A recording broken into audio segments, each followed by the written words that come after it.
Оройн дээрэлж ажта 10 сарын 1-ний буюу энэ сарын хамгийн ихний чарт анализда тавтай морил. Өнөөдрийнхөө чарт анализаар бид нар өнгөрсөн 7 хоногийн 4-р өдрөөс хойш чарт ямархуу байдалтай хөдөлгөөнтэй үргэлжилсэн за тэгэнгүүт ирээдүйд ямархуу байдалтай үргэлжилж бидэнд боломжууд олдох нь уу, арилжааны боломж олдох нь уу гэдэг дээр хамтдаа ярилцах бол. За бидний хамгийн ихний хардаг чарт бол Euro USD. Euro USD-гийн байдлаар би өнгөрсөн 7 хоногийн 24-нд 2 дахь өдөр 24-нд би арилжааны боломж олдлоо гэд хэлж байсан. За тэгээд түүний тавгүй арилжаанд орсон боловч одоогийн байдлаар эсэл захиулсан. Өнөөдөр эсэл захиулсан байдалтай байна.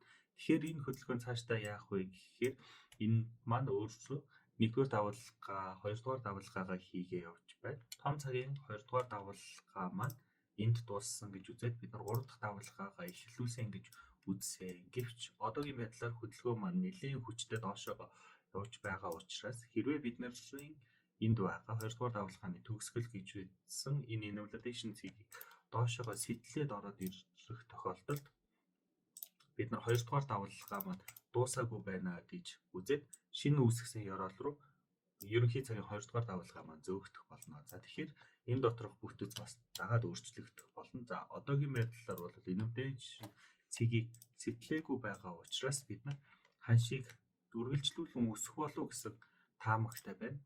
Гэхдээ хаанаас иргэхийг одоохондоо хэлж мэдэхгүй байгаа учраас бид хүлээх шаардлагатай. Харин энэ чинээсээ эргэж өсөөд өмнөх оройгоо үүсгэсэн оройгоо сэтлэх ч юм уу тиймэрхүү тохиолдлуудад бид нар үргэлжлүүлэн дээшээгээ том цагийн 3 дахь давалгаа, жижиг цагийн 3 дахь давалгаа альбесоор эхэллээ гэж үзээд дахин дээшээгээ арилжааны боломж харах боломжтой. Тэгэхээр одоогийн байдлаар Euro USD дээр хүлээлт үүсэх хандлагатай байна. Дараагийн 4 дахьөөс өмнө эсвэл 4 дахь өдрөө хэрвээ арилжааны боломж олдох юм бол би Euro USD дээр мэдээлэлээд явах болно. Дараагийнх нь AUD USD. AUD USD-гийн байдлаар том цагийн 1 дахь 2 дахь давалгаа хийчихсэн. Одоо 3 дахь давалгаан дотроо 2 дахь давалгаагаа хийгээд дуусчихсан. 3 дахь мөн адил 3 дахь давалгаагаа хийгээд явж байна гэд үзсэн. За тэгэхээр бид нар өнгөрсөн 7 хоногийн 2 дахь өдөр буюу 24-нд бид арилжааны боломж байна гэдэг түүнийхээ дагуу орчихсон байгаа. За яг одоогийн байдлаар энэ маань 65 PB ашигтайгаар явж байна. Энэ үргэлжлэлээ ханш маань дээшээгээ өсөх болов гэсэн найдлагатай байна. Тэгэхээр ханш маань аль хүртэл өсөх вэ гэхээр ядаж энд ихний жижиг давалгааны нэгийн эхлэлээс оройг хүртэл татсан Fibonacci level-ийг хасах 61.8 хүртэл бол явах болов гэсэн хүлээлттэй байна. Тэгэхээр үргэлжлүүлээд харцгаая. Яг одоогийн байдлаар өмнө нь эмчээ орой үүсгээд үүн дээр resistance авч байсан бол түүнийг хүчтэй сэтлээд одоо хэд retest маягийн байдалтай хөдөлгөөн явагдаж байна. За энэ хөдөлгөөн маань энд байгаа өмнөх оройгоо амжилттай дэшегээ сэтлээд хүчтэй гараад ирсэн тохиолдолд илүү баталгаатай болж өгөх болно. Тэр хүртэл бид нар хүлээд. За тэгэхээр өмнөх оройгоо дэшегээ сэтлээд энэ оройг дэшегээ сэтлээ гараад ирсэн учраас бид invalidation цэгийг 2-ын төгсгөл гэж үзсэн энэ ёроол дээр аваачсан байгаа. Тэгэхээр үүнийгээ дагаад бидний эсэлж гисэн мөнгө шиг зөөгдсөн байгаа гэдгийг хараарай. Хэрвээ арилжаанд дагаж орсон бол мөн дагаад зөөхийг сануулъя. Тэгэхээр арилжааг үргэлжлүүлээд барьж болно. Хэрвээ хангалттай гэж үзсэн бол одоогийн байдлаар 168 PB ашигтайгаар хаагаад явах боломжтой байх нэ AUD USD-ийн хувьд. Дараагийн ханшны хослол GBP USD. GBP USD-гийн хувьд бол өмнө нь ярьж ирснийг 2 3 4 5 давалгаагаа хийсний дараа WXY давалгаануудаа хийгээд өмнөх оройг сэтлэх юм бол арилжаанд орно гэд би 25 дахь өдөр гэдэг чинь энэ үнийг бол YouTube дээр хийн сувг дээрх анализд оруулаагүй ч гэсэн өнгөрсөн 7 хоногийн 2 дахь өдөр бол хилээд явж байсан. Одоогийн байдлаар ханш маань нэлээд дэшегээ сайн өсч чадсан ч ихсэн доошоо уналт хурж ирээд одоогийн байдлаар 11 PB алдагдaltaй явж байна. Ханш энэ invalidation цэгийг доошоо сэтэлсэн учраас бид 2 дугаар давалгааг энд биш. За өмнөөс илүү доошоо ийшээгээ ч юм уу харж болно. Харин энэс доошоо илүү доошоо сэтлээд ороод ирэх юм бол мөн адилхан 2 дугаар давалгааг доошоо зөөгөөд явах болно. Энэ 2 дугаар давалгааг Y давалгааны төгсгөл хүртэл зөөж яваад хэрвээ үүнээсээ доошлоод энд хүрэх юм бол бид нар энийг хүчингүүд тооцох болно. Тэр хүртэл хүлээд дөрөвт өдөр бол ямархуу байдалтай болох вэ гэдэг нь илүү тод харагдах болов уу гэж бодож байна. За тэр хүртэл бол үргэлжлүүлээд дээшээгээ харсаар л байх бол бидний ESL бол Y давалгааны доор хിവэрэ байгаа. Тэгэхээр GBP USD дээр цаашаа үргэлжлүүлэн харах сонирхолтой байна. USD JPY-ийн хувьд. За USD JPY-ийн хувьд их сонирхолтой зүйл болж өнгөрсөн 4 дахь өдрөөс хойш 5 дахь өдөр маш хүчтэй уналт орж ирсэн. Энэ хүчтэй уналт бол маш богинохон хугацаанд нийтдээ 370 за цаашлуулад үзэх юм бол 480 PP уналт орж ирсэн. Түүнээс шалтгаалаад бид нар өмнө нь энэ үүнийг flat pattern үүсгэсэн гэж ABC flat pattern үүсгэсэн гэж үзэж байсан бол одоо энэ үүсгэсэн дүрс маань ABCDE гэсэн 5 давалгаад хөдөлгөөн гэж өөрчилсөн байгаа. За тэгэхээр бүр өмнө нь хийж байсан 17-нд хийж байсан chart analyzer орсон арилжаа маань дээшээгээ явсаар энд invalidation цэг маань татагдаж ирээд буюу ESL маань татагдаж ирчихсэн байсан. Тэр ESL маань цохигдоод миний хувьд 223 PP ашигтайгаар энэ арилжааг хаагаад гарсан байгаа. Түүнээс хойш энэ дээрээс орж ирсэн энэ хөдөлгөөн маань D давалгаа доторх жижиг A давалгаа, дараа нь B давалгаа, C давалгаа гэж үзээд C давалгаа маань өөрөө D давалгааг бүтнээр нь дуусгаж байгаа гэж үзсэн. За тэгэхээр B давалгаа маань ерөнхийдөө A давалгааны эхлэлээс төгсгөл рүү татсан Fibonacci level-ийнхаа 50-61.82-ын голд нь хурж ирээд ойрчихсон ойгоод одоогийн байдлаар хэрвээ энэ ёроолыг доошоо сэтэлж чадсан тохиолдолд бид нар C давалгаа буюу D том давалгааны D давалгаа хүртэл TP-гээ тавиад арилжаанд орох боломжтой байна. Энэ нь бол 1.81 RR-тай арилжаанд орох боломжтой байна. Харин ESL-ийг бид нар invalidation цэг буюу B давалгааныхаа төгсгөл дээр хурж ирэхээр тохируулсан байгаа. Хэрвээ бид нарын одоогийн байгаа ханш маань буцаж дээшээгөө өгсөд invalidation цэгийг дээшээ сэтэлсэн тохиолдолд бидний B давалгаа хоошоогоо шилжих болно. Тэр хүртэл том цагийн давалгаа бол E давалгааны дээр байгаа. За тэгэхээр энэ хүрээгүй бол үүнээс доошоогоо бид нар үргэлж доошоогоо байна гэж харах төлөвтэй байгаа. За тэгэхээр хэрвээ хүсэх юм бол энэ дээр арилжааны захиалга өгч болон давхар баталгаа авахыг зөвлөе. Одоо харин USD CHF-ийн хувьд USD CHF маань бид нарын 19 төгссөн chart analysis дээр ESL-ийг хэдхэн PP-ээр зохиод нэг доошруулсан. За дараа нь өнгөрсөн 7 өдрийн 24-нд буюу 2 дахь өдөр өгсөн анализ дээр арилжааны боломжийг бас дахиад дээшээгээ ESL зохиулаад дээшээгээ гарсан.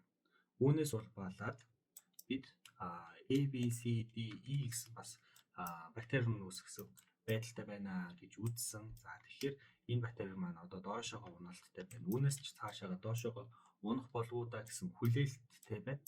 Тэгэхээр бид нар эндээс доошоогоо 1 дахь давалгаа, 2 дахь давалгаа, 3 дахь, 4 дахь, 5 дахь гэх мэтчлэн ингээ тоолох боломжтой байна. Ягаад гэх юм бол 1 дахь давалгааны эхлэлээс төгсгөл рүү татсан Fibonacci-ийн 61.8 дээр ерөнхийдөө бол бүртэн биеэр дээшээ сэтэлж гарч чадаагүй учраас энэчнээс ойлт ирэх магадлал өндөр гэж үзэж байгаа. Хэрвээ үүнийгээ дээшээ сэтэлээд явсан тохиолдолд бид нар энэ дээр баг зэрэг 2 дахь давалгаагаа хоошоогоо зөөдөг ч юм уу тиймэрхүү байдлаар арга хэмжээ авах болно. За тэгэхээр одоогийн байдлаар яг бүрэн баталгаатай гэсэн арилжааны боломж бол гараагүй байна. Аль эсвэл энэ үнийг 1 давалгаа, 2 давалгаа, цаашлаад 3, 4, 5 дахь давалгаануудаа хийж байна гэж бас үзэж болно. Гэхдээ одоогийн байдлаар хэлэхэд яг баталгаатай биш байна. Хэрвээ арилжааны боломж хайж байгаа бол арилжаанд орохыг хүсэж байгаа бол өмнөх энэ ёроолыг доошоогоо сэтэлсэн үед арилжаанд орж болно. ESL-ийг бол invalidation цэг дээрээ тавиад TP-ийг харин хамгийн ойртоо 1-р давалгааны төгсгөл 1.95 дээр харж болж байна. Эсвэл бүр том цагаар харж байсан. Өмнө нь ярьж байсан за энэ TP хүртэл хараад 8RR-тай арилжаанд орж болж байна. Миний хувьд бол одоогийн байдлаар яг бүрэн ихтэй байгаа биш учраас арилжаанд орохгүй. Дахиад үргэлжлүүлээд ажиглалтын байдалтай, хүлээх байдалтайгаар өнгөрүүлнэ гэж тооцож байна. Дараагийнх нь USD CAD. USD CAD дээр одоогийн байдлаар өнгөрсөн 17 онд бид нар арилжаанд ороод эсэл зохиулсан байгаа. Тэрүүнийхээ дараа бид нар дахиад арилжаанд орсон. Тэр нь бол 19-нд арилжаанд орчихсон байж байгаа. Одоогийн байдлаар 19-ний арилжаа маань 40 pp ашигтай явж байна. За энэ арилжаа маань яагаад энд орсон бэ гэх юм бол сүүлд хийсэн давалгаа, том давалгааны 1-р давалгаа, 2-р давалгааг дуусгасан гэж үзээд доошоо орж байсан. За тэгэхээр өмнөх энэ ёроолыг доошоо сэтэлснийхаа дараа бид нар арилжаанд орно гэж ярилцж байсныхаа дагуу арилжаанд орчихсон явж байгаа. Энэ арилжаа маань ерөнхийдөө Fibonacci level жижиг цагийнхаа 1-р давалгааны эхлэлээс төгсгөлийг татсан Fibonacci level-ийн хасах 161.8 хүртэл явах болов гэж таамагласан учраас хамгийн ихний ээлжинд бол энэчээ өгчихсөн байгаа. За дараагийнх нь бол энэ маань өөрөө 4 цаг дээр flat pattern үүсгэсэн байх магадлалтай байгаад байгаа. Тэгэхээр flat pattern-ийнхаа A давалгааны төгсгөл дээр нь бид нар TP-гээ тавьсан байдалтай байна. Энэ нь өөрөө 1124 RR-тай иймэрхүү ашиг өндөртэй арилжаа байх боломжтой байна. Тэгэхээр одоогийн байдлаар дээшээгээ тренд үүсгэсэн байдалтай явж байна. Энэ нь өөрөө WXY гэсэн давалгаанууд байж болно. Тэгэхээр энэ validation цэг маань доошоо татагдаж хурж ирээд энэ орой дээр хурж ирсэн байна. За энэ орой маань болвол 1.35821 гэсэн ханш дээр байгаа. Тэгэхээр бид нар дагуулад ESL-ийг зөөх боломжтой болно. Тэгэхээр ESL-ийг иймэрхүү байдалтайгаар одоогийн байдлаар зөөгөөд өчгсөн байгааг ажиглаарай. За хэрвээ энэ validation цэгийг дэшиг сэтэлсэн тохиолдолд бид нар яг одоогийн байдлаар 22 pp алдагдaltaй бар арилжаанаас гарах болно. Түүнээс нааш бид нар үргэлжлүүлэн арилжаагаа барьсаар байх болно гэдгийг санаарай. За одоо харин XAVI USD буюу алтны хувьд том цаг дээр дээшээ трендтэй байсан гэж өмнө нь ярьж байсан. За тэрүүнийг санаж байгаа бол дээшээ тренд маань задраад би 24-нд арилжааны боломж гарч ирлээ. Арилжаанд ороорой гэж хэлж байсан. За тэр арилжаа маань дээшээгээ явж хаагдаад 1420 pp ашигтайгаар хаагдсан байна. Тэгэхээр энэ арилжаа маань 26-нд хаагдсан арилжаа байх нэ. Дагаж орсон бол маш сайн байна. Бага зэрэг юм бас ашиг авсан байна. За тэгээд үүнээс цаашаага ханш маань доош тренд үүсгээд явсан. Миний энэ validation цэг бол ерөнхийдөө бол нэг энэ хавьд байсан. За тэгэнгүүтлээ доошоогоо сэтэлээд явчих юм бол бид нар доошоо тренд үүсгэсэн байна гэж үзээд доошоо арилжаанд энд орчихсон байсан. Бидний stop loss бол энэ оройн дээр байсан. За тэгээд дахин нэг анализ хийснийхаа дараа арилжаанд орсныхаа дараа дахиад нэг анализ хийгээд үзэхэд ерөнхийдөө бол энэ доошоо тренд маань давалгаа 4 дотор явж байгаа хүчтэй хөдөлгөөн байх магадлалтай санагдсан учраас би үүнийг цаашаага үргэлжлүүлэхгүйгээр хаагаарэ гэсэн сигнал өгсөн. За тэгэхээр бидний захиалга эндээс эхлээд 1-р давалгаа, 2-р давалгаа, за тэгээд дэшегээ 3-р давалгаа, 4-р давалгаа, тэгээд цаашаа та байх магадлалтай гэж үзсэн. Тэгэхээр энэ хөдөлгөөн маань бол бас тэгэж үргэлжилж хүчтэй доошоогоо явахгүй болов уу гэж бодсон байгаа. Тэгэхээр одоо үргэлжлүүлээд дэшегээ явах болов гэсэн таамагтай байна. Тэгэхээр одоогийн байдлаар арилжаанд яг баттай орох боломж бол яг одоогийн байдлаар надад бол харагдахгүй байна. Хэрвээ өмнөх энэ оройг дэшегээ сэтэлснийхэн дараа бид нар бас арилжаанд орох боломжтой байсан байна. Гэхдээ би энэ харж амжаагүй байсан учраас хараагүй байсан учраас одоо бол арилжааны ардаас хөөж орох нь бол ерөнхийдөө дансаа шатах хамгийн баттай арга байдаг. Тэгэхээр би энэ арилжааг хоцорсон гэж үзээд өнөөдрийн байдлаар XAVI USD буюу Gold дээр арилжаа хийхгүй одоогийн байдлаар ажиглана гэсэн суурьтай байна. Одоо харин WTI буюу crude oil дээр хамтдаа ажиглацгаая. За crude oil дээр юу болсон бэ гэхээр дээш трендээ доошоогоо сэтэлээд явсан. Тэгэхээр бид арилжааны боломж гарч ирлгүй доошоо явчихлаа гэж өмнө хэлж байсан бол өчигдрийн анализаар бид нарт арилжааны боломж гарч иржээ. За 68.1 дээр арилжаад өчигдөр би орчихсон. Тэгэхээр энэ одоогийн байдлаар энэ арилжаа маань нэг 37 pp ашигтай хамгийн логдо бас хүрэх нь 170 pp ашигтай явж байсан юм байна. Invalidation цэгэх дээр би SL-ээ тавьчихсан байгаа. Хэрвээ ханш маань үүнээс дээшээгээ өгсөд invalidation цэгээ дээшээгээ сэтэлсэн тохиолдолд миний арилжаа мэдээж SL болоод хоёр дахь давалгаа маань ийшээгээ shift буюу зөөгдөх боломжтой. Хоёр дахь давалгаа дууссаны дараа дахиад ингээд доошоогоо яваад гурав дахь давалгаагаа хийх учраас би тэр үед нь дахиад арилжаанд орох болно.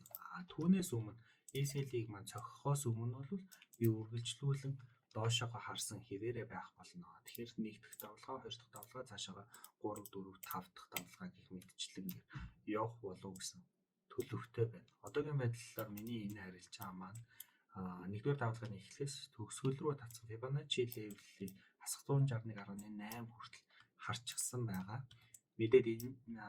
Мэдээж invalidation маань доошоогоо дагаад явах тусам би SL-ийг мөн дагуулад доошоогоо явах болно. Одоогийн арилжаа бол RR нь 778-тай агаартай байна. За тэгэхээр бага зэрэг юм хүчтэй дээш хөдөлгөөн орж ирсэн байгааг анзаараарай. Бидний орсон entry цэг дээр нэлээд ойрхон байгаа учраас хэрвээ хүсэх юм бол дагаад арилжаанд ороорой. Хэрвээ илүү баталгаатай байлгыг, илүү safe арилжаанд орё гэх юм бол энэ оройгоо доошоогоо сэтэлсэн үед нь арилжаанд орж болно. Эндээс арилжаанд орж болно. За хэрвээ тэгсэн тохиолдолд бидний RR ерөнхийдөө тэгсэн тохиолдолд бидний RR маань 277 RR-тай арилжаанд орох боломж бас байгаа юм байна. Сүүлийн жижиг гарсан виктэй хөдөлгөөнүүд бүр дээшээ энийгээ сэтлээд дээшээ явах бол ер нь бол доошоогоо л гэж би харж байгаа. Тэгэхээр энэ арилжааг үргэлжлүүлээд байх болон 4 дахь өдрийн анализаар би апдейт хийгээд явах болно. Тиймээс миний YouTube channel дээр subscribe хийгээд дараагийн арилжааны боломжуудыг хуваалцаарай. За дараагийнх нь GPP JPY. За бас л их сонирхолтой зүйл болсон өнгөрсөн 7 хоногийн 5 дахь өдөр арилжаа хийдэг, арилжаа сонирхдаг хүмүүс маань бүгдээрээ энэ хөдөлгөөнийг харсан байхаа өнгөрсөн 7 хоногийн 5 дахь өдөр. За тэгэхээр миний 17-д өгч байсан анализийн дагуу арилжаанд орсон бол тэр арилжаа маань SL-ээ дээшээгээ зөөгдөж явсаар invalidation цэг маань хамгийн сүүлд энд байхад маань 5 дахь өдөр хурж ирээд энд хаасан байх нэ бидний арилжааг. За тэгэхээр нэг 366 RR-тай буюу 465 pp ашигтайгаар энэ арилжааг хаасан 5 дахь өдөр SL зохиулж хаагдсан. Тэгэхээр мэдээж бидний invalidation цэг маань цохигдоод энэ цэг маань хүчингүй болсон гэсэн. Энэ маань өөрөө сайн ажиглах юм бол том цагийн A, B, C давалгааг иймэрхүү байдалтай үүсгэсэн байгаа. Дэшээ тренд маягийн зүйл үүсгээд. За C давалгааг хийхдээ A давалгааны дээгүүр татсан энэ тренд лайн дөнгөж хүргээд шууд доошоогоо унсан байгаа. Тэгэхээр энэ хөдөлгөөн цаашдаа яаж үргэлжлэх вэ гэх юм бол C давалгаа маань доошоогоо дуусчихсан. За тэгэхээр эндээс доошоогоо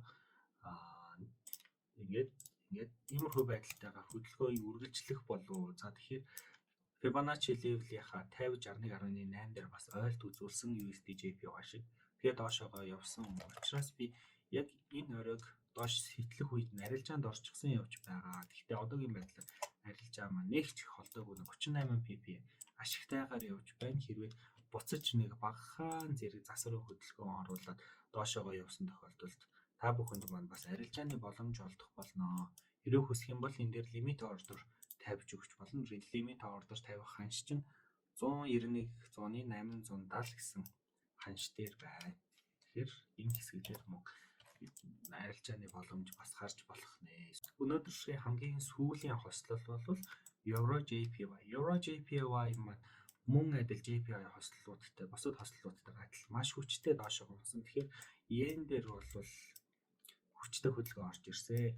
За бид нар өмнө нь ярьж байснаас үүнийг ABC гэсэн хөдөлгөөн явж байна гэж ярьж байсан. За тэгээд энэ хөдөлгөөний 17-нд би арилжааны боломж байна шүү гэж хэлж байсан. За тэгэхээр энэ арилжааны боломжоор дээшээгээ Euro JPY дээр дээшээгээ арилжаанд ороод invalidation цэгийг дээшээгээ зөөсөр байгаад энд авчирч явсан байхад яг энэ 5 дахьын өнгөрсөн 7 хоногийн 5 дахьын хөдөлгөөнд мөн адил SL зохиулаад нийтдээ нэг 185 RR-тай арилжаанд 196 pp ашигтайгаар ажилласан байх нэ.